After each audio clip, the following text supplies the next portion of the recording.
Hello, thank you for joining me. It's Sunday, the 21st of January, and I have my tarot cards here for you for a 2-card tarot reading. So let's see which two come out today. Okay, right, one's sticking out. Let's take that one. Who we got? Okay, so bit of a mixture today. We've got the King of Swords and we've got the Three of Pentacles. So I'm a bit confused by these two together. They seem like a very odd combination. Now, when I look at the King of Swords, I feel like he looks a little bit like this one. I feel like it looks like an older version of this person here. And that makes me wonder if this is like a family situation. Okay, so you've got like the older generation looking on the younger generation. And I don't think it really matters which you are. I think it's always very difficult to look at your parents or your children on an equal footing sometimes, and I feel like that is what this message is about. So whether you resonate with the King of Swords in the fact that you've got to an age where you know your own mind, you know what you want, you know how things are done, you know what works, what doesn't work, you've got a lot of clarity, and perhaps people come to you and get advice. There's this element of standing back and watching other people, and it might be your children. I mean, whether they're 14 or 40, they are still your children, and you have to have that element of, okay, I've taught them all I know. I'm now going to sit back and watch them. So I feel like this is a couple starting to sort of set out in life.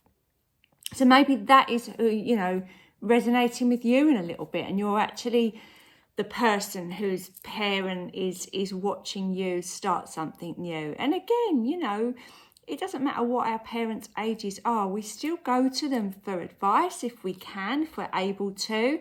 Even if they're in the spirit world, we may well find ourselves talking to our mum or our dad in spirit and explaining to them what we're actually doing. You want that kind of validation that they're there in your life and they're helping you or looking on you in some way and being proud of you. So I really feel like that is the connection with these two. It's a generational message. But I feel like the Three of Pentacles is reminding us that at some point we all have to make our own way in the world, stand on our own 2 feet, go off and build what it is we actually want to build in our lives. And as I say, you can be 14 or 40, but still feel like you have to go to your parents and ask their advice or get their approval. Sometimes, you never get that. You never get that with your parents, and you spend a lifetime holding that with you. And that can be very hard, especially if they have passed on and they're in the spirit world and you never quite, made your peace with, or they never quite made their peace with who you were and you wanted to be. Family relationships are difficult. And I do feel like, as I say, this message is about the generations that we have and the dynamics that we have in our family. Again, we can have like a really creative person in a really analytical world of families. You might have a family of lawyers, but one of them's a sculptor or a painter, or you might have a really creative family and actually somebody just wants to go and be an accountant or something. Not that there's anything wrong with being an accountant, but you're put in a family for a reason, and sometimes you can learn an awful lot about yourself as well as those other people. Okay, so let's have a look then at the Three of Pentacles. These two are working very hard together, and I do feel like that this is the start of something. So you may well resonate with the Three of Pentacles in the fact that you are on a project, about to start something, maybe house renovations, maybe you're setting up a business, and maybe there is that kind of wish that you had somebody there just checking on you and just going, yeah, you're thinking the right way, this is all good.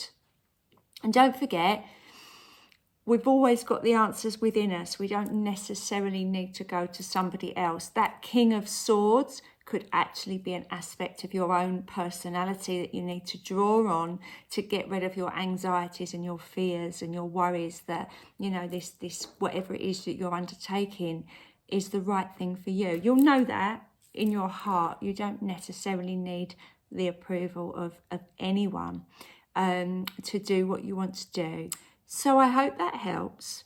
I would say welcome in the King of Swords.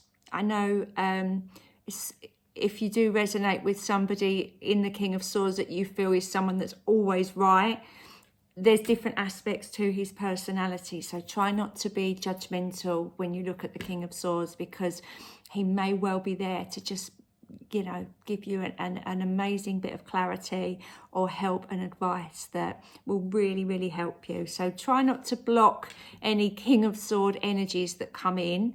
But also, if you think that their opinions are only theirs and not really helping you, that's fine too. If that makes sense. I hope that helps. I'll be back again tomorrow with another reading for you. Have a lovely day. Bye for now.